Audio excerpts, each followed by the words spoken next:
This question is to solve the probability problem involving three events, x, y, and z. It demonstrates the application of the principle of inclusion and exclusion to calculate the probability of at least one event occurring.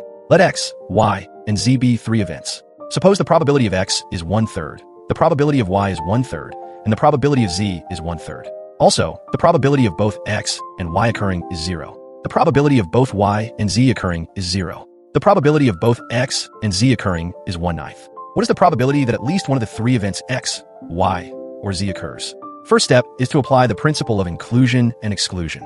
To find the probability that at least one of the three events happens, we use the standard rule. Add the individual probabilities of x, y, and z.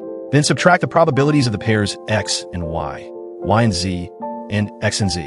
Finally, add the probability of all three events happening together, which is x and y and z. Now substituting in the given values. 1/3 plus 1/3 plus 1/3 gives 1.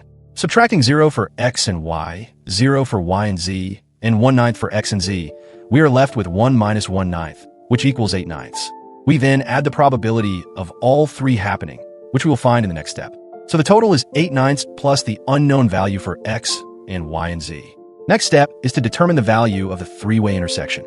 Since the three-way event, x and y and z, is a subset of the pairwise event x and y, and since the probability of x and y is 0, it follows that the probability of all three happening must also be 0. This is because the smaller event is fully contained in an event that has 0 probability. So, the probability of x and y and z is 0. Next step, adding that 0 into the earlier total, we find that the probability of at least one of the events x, y, or z occurring is 8/9. That is the final answer. A frequent student mistake is to assume that when the probability of two events together is 0, it means they are completely disjoint or impossible to happen together in every sense. In fact, the event might not be empty. It might just be so rare that its probability is 0. So always handle 0 probability intersections with care and check if subset logic applies. In problems like this, always write out the inclusion and exclusion rule clearly. If you see a 0 probability in a pairwise event, check whether a more complex event is a subset of it.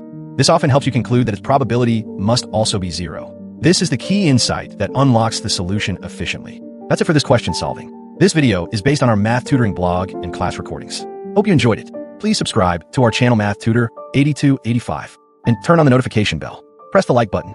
Thank you so much.